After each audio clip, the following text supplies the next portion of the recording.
The Rakaia River south of Christchurch is famous the world over for its salmon fishing. Today though, it's the penultimate day of the AV Equipment Marathon and fishing should be the last thing on anyone's mind. Well, it's the season, you know, the salmon are running, so one can't help but keep one's eye out and just see if there's anything leaping, bit of tail work, so. But when the flag drops, the croc stops. And John Butterfield and Peter Phillips power the unlimited Super Crocks entry to the Rakaia Gorge, covering the 85 kilometres in under 42 minutes, fourth fastest on the upstream leg. Over lunch, they take no chances on the fuel load. Trouble is, they've lost the fuel dipstick. Well, we lost our proper one, so make one military. How was the run up? The run was good. Yeah, we had a great run up. A few boats have pulled out again, so that reduced the field even more. So we've probably gone up a place or two, and well, we're pretty happy about that.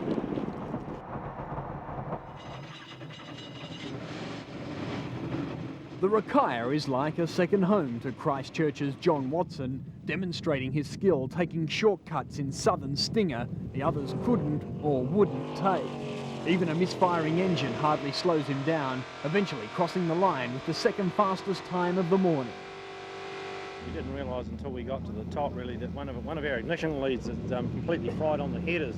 We knew we lost 500 revs somewhere, but we weren't too sure where exactly it was, so it was pretty good to find exactly where they were when we got to the top.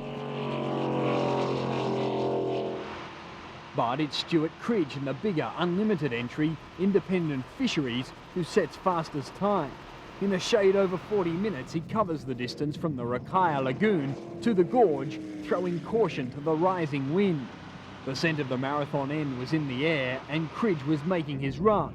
In a brilliant display of driving, he closes the gap by 7 minutes on the second place John Vanderhole in ICI Auto Colour. Only disaster will stop Michael Hill from being the next world champion. With a 30-minute margin, Hill can afford to back off.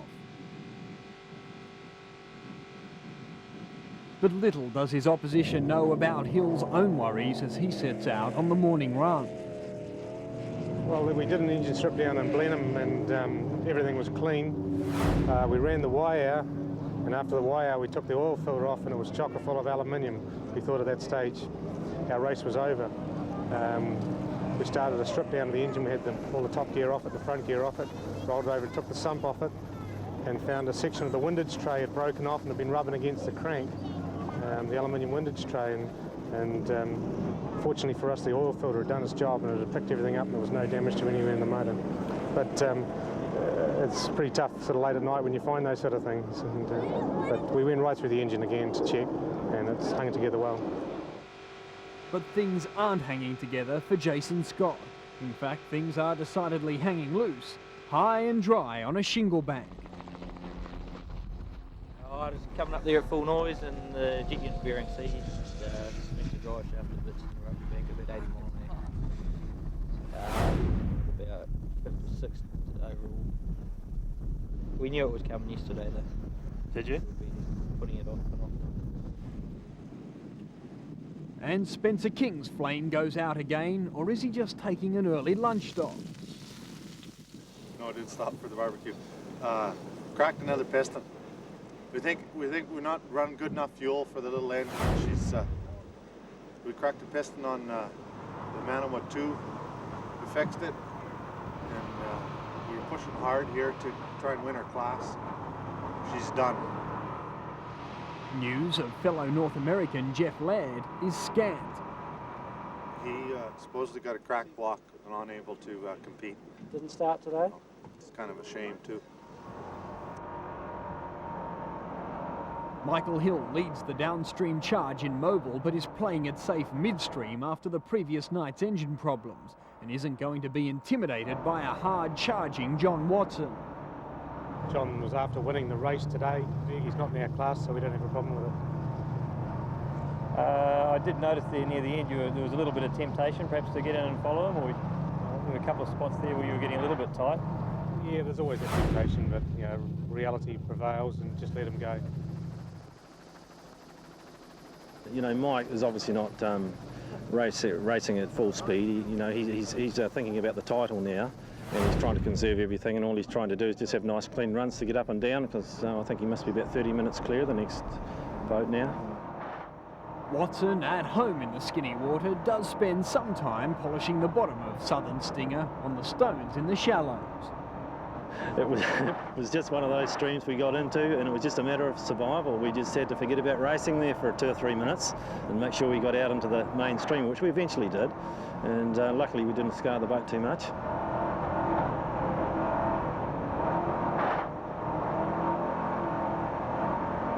We seemed to get a rhythm up, and we did have a good run, and we had passed all the boats by the time we got down to the main road bridge. Then we had the river to ourselves, which is good, because you don't have to worry about any boat wakes, and you can really concentrate on what you're doing and go for it.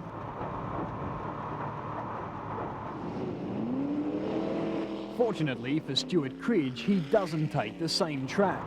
The quiet achiever is turning up the boost in independent fisheries and moving 2 places to 3rd overall in the twin-turboed 510 cubic inch Chev, his bid for a podium finish on target.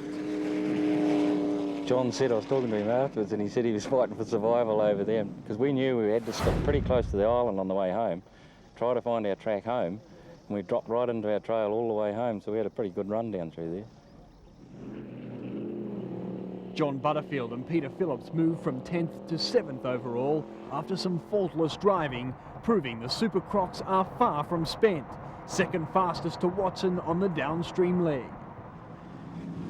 I sort of feel like I've got control of the boat now. It's not controlling me, and we're very pleased with the last few stages. So hopefully we can complete tomorrow, and we'll be pretty happy.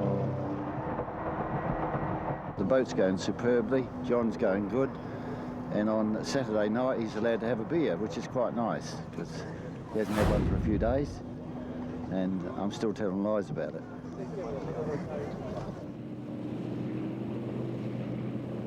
Further down the line, defending C-Class World Champion Ray Watson fights it out with Jim Risson in Captain Kidd. Almost 4 minutes separates the slower Watson from his rival. Without full power, Risson is unsure of his chances of hanging on to the lead, but is hoping for the best. No, it was quite good actually. Didn't have a bad run at all really, but we're just not quite going fast enough. That's the problem. The engine still lost revs.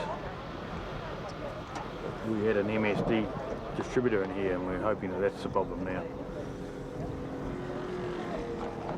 Just going to put this one here and then give it another run before we leave the river here. Anything special for tomorrow? No, get these revs back and try and get a few minutes back.